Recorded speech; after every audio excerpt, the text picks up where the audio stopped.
Bismillahirrahmanirrahim. Assalamualaikum warahmatullahi wabarakatuh. Alhamdulillah. Wassalatu wassalamu ala rasulillah wa ala alihi wa ashabihi wa mawalah amma ba'du. Sahabat Al-Quran yang dimuliakan Allah subhanahu wa ta'ala, Alhamdulillah kita bisa bertemu kembali untuk terus belajar Al-Quran, wabil khusus belajar cara membaca Al-Quran yang baik dan benar. Semoga Allah subhanahu wa ta'ala senantiasa memberikan kemudahan kepada kita semuanya. Sahabat Al-Quran, insya Allah di kesempatan kali ini kita akan membahas tentang huruf-huruf ahyanan mufakhamah wa ahyanan muraqqaqah. Huruf yang terkadang tebal, terkadang tipis, terkadang tafkhim, terkadang terqiq. Kita lihat lagi pembahasan tafkhim dan tarqiq secara umum, bahwa huruf-huruf hijaiyah dilihat dari segi tebal dan tipisnya ada 3. Yang pertama ada huruf tebal. Kemudian yang kedua ada huruf yang tipis. Yang pertama tafkhim, kemudian yang kedua tipis atau tarqiq. Masih ingat hurufnya? Huruf tafkhim hurufnya khussodogtin qil. Huruf tarqiq hurufnya adalah tabata izzu man yujawwidu harfahu idh salla syaka. Dan yang ketiga adalah huruf yang terkadang tebal atau terkadang tipis. Ahyanan mufakhamah wa ahyanan muraqqaqah. Insyaallah pada kesempatan hari ini kita akan membahas huruf yang terkadang tebal, terkadang tipis. Wabil khusus untuk 2 materi, yang pertama alif maddiyah dan yang kedua adalah lam lafzil jalalah. Huruf alif maddiyah dan yang kedua adalah lam lafzil jalalah. Lam pada lafaz Allah. Adapun yang terakhir, yang ketiga, huruf ro, nanti kita akan bahas di video berikutnya insyaallah. Kita lihat yang pertama alif maddiyah. Alif maddiyah bisa menjadi tebal, juga bisa menjadi tipis. Bisa menjadi tafkhim dan juga bisa menjadi tarqiq. Sebelum kita bahas tentang huruf-hurufnya dan kondisinya seperti apa, kita samakan dulu persepsinya apa yang dimaksud dengan alif maddiyah.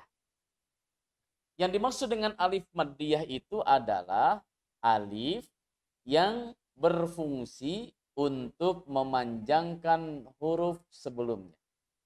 Sementara huruf sebelumnya di sini adalah huruf yang tipis, huruf tarqiq. Ketika huruf tarqiq bertemu dengan huruf hijaiyah, nah ini bisa kita lihat. Atau huruf tafkhim bertemu dengan huruf alif maddiyah, maka kondisi seperti apa? Kita lihat contoh yang ada di layar, ya. Kita lihat sekaligus perhatikan rumusnya. Karena bisa jadi alif maddiyah, alif yang berfungsi memanjangkan huruf itu bisa menjadi tebal, bisa menjadi tipis. Sahabat Al-Quran, kita lihat rumusnya. Rumus yang pertama. Ini rumus yang pertama. Rumus alif maddiyah bisa menjadi tafkhim adalah jika alif maddiyah didahului oleh huruf tafkhim. Bisa dilihat di sini kata qola. Qola. Ada huruf qaf, kemudian di depannya ada huruf alif. Alifnya memang nggak dibaca secara langsung, tapi keberadaan alif itu sangat penting karena bisa menjadikan huruf qaf tersebut menjadi panjang. Dibaca mad. Qola. Qola. Nah, rumus alif maddiyah bisa menjadi tafkhim jika huruf sebelumnya adalah huruf tafkhim. Contoh di sini qola, maka alif maddiyah pun ikut menjadi tafkhim. Begitu juga dengan contoh yang kedua, sobiruna. Kita lihat di sini, sebelum huruf alif maddiyah ada huruf sod. Sementara huruf sod itu adalah huruf tafkhim. Kita baca sobiruna, alif maddiyah ikut menjadi tafkhim karena didahului oleh huruf tafkhim. Sobiruna. Kita baca contoh untuk rumus yang pertama, yaitu alif maddiyah menjadi tafkhim. Kita baca contohnya, Qola. Qola. Kemudian sobiruna. Sobiruna. Sekali lagi. Qola. Qola. Sobiruna. Sobiruna. Sahabat Al-Quran yang dimuliakan Allah Subhanahu wa ta'ala. Kita lihat rumus yang kedua ketika huruf alif maddiyah menjadi tarqiq. Apa rumusnya? Rumusnya adalah jika alif maddiyah didahului oleh huruf tarqiq, maka alif maddiyah tersebut menjadi tarqiq, menjadi tipis. Contoh, jaa. Sebelum huruf alif maddiyah ada huruf jim, sementara huruf jim ada huruf tarqiq. Maka dibaca jaa, jangan dibaca joa. Idza jaa nasrullahi wal fath. Harusnya idza jaa. Idza jaa. Jangan jaa, tapi jaa.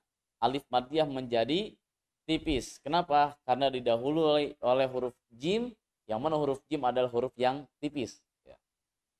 Sahabat Al-Quran, contoh yang kedua. Wal adiyati. Wal adiyati. Huruf ain tipis, huruf ya juga tipis, maka pastikan membacanya harus dibaca tipis. Wal adiyati. Jangan baca wal adiyat, tapi wal adiyati. Sahabat Al-Quran, untuk alif maddiyah, maka bisa kita simpulkan rumusnya. Jika huruf tafkhim, kemudian setelahnya ada huruf alif maddiyah, maka alif maddiyah menjadi tafkhim.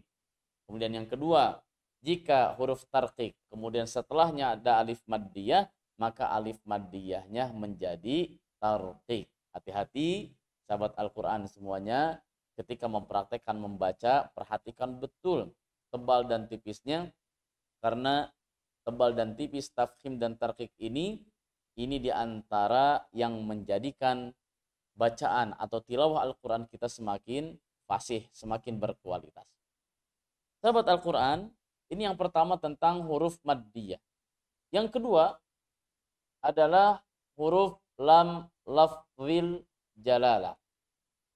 Apa yang maksud dengan lam lafzil jalalah?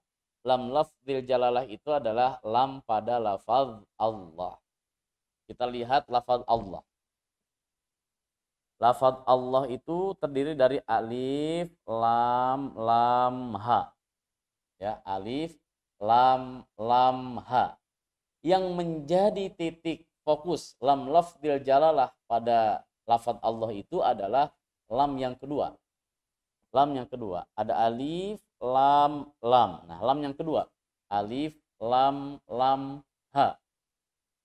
Fokusnya adalah lam yang kedua.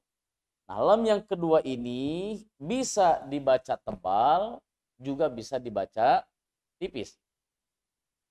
Tergantung harokat huruf sebelumnya. Jika yang pertama tadi alif maddiyah, yang menjadi rumusnya adalah dilihat huruf sebelumnya, apakah huruf tebal atau huruf tipis. Kalau untuk lam lafzil jalalah, yang dilihat adalah harokat huruf sebelumnya. Harokat huruf sebelumnya bisa jadi fathah, bisa jadi dhammah, bisa jadi kasroh.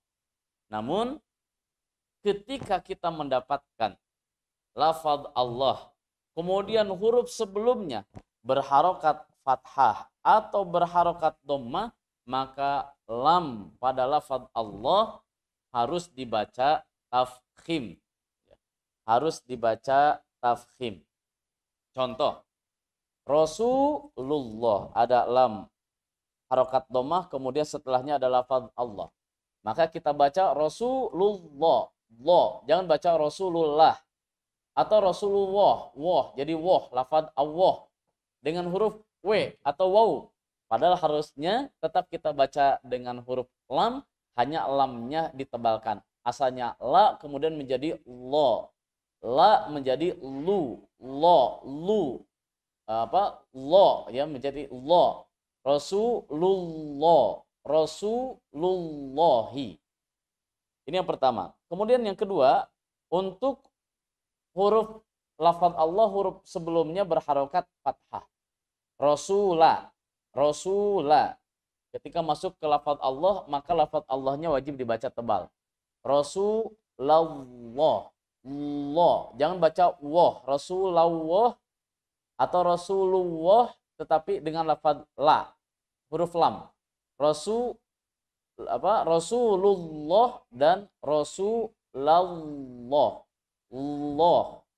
Rasulullah dan Rasulullah. Hati-hati ketika membaca. Contoh yang lain. Misalnya ada lafaz takbir. Allahu Akbar. Ketika kita membaca Al-Quran, Allah. Ketika kita takbir misalnya, ketika dalam sholat, kita baca Allahu Akbar. Jangan baca Allah, tapi Allahu Akbar. Begitu juga ketika sahabat Al-Quran adzan atau iqamah. Juga sama. Allahu Akbar. Allahu Akbar. Allah. Tetap menggunakan lafaz Allah yang mana lamnya adalah dibaca tebal karena huruf sebelumnya berharokat fathah atau berharokat tebal. Sahabat Al-Quran. Kemudian bagaimana kalau yang huruf sebelumnya harokatnya kasroh? Untuk harokat kasroh di sini ada rumus, jika harokat huruf sebelumnya kasroh, maka huruf lam pada lafaz Allah menjadi tarqiq, menjadi tipis. Contoh, bismi, dilihat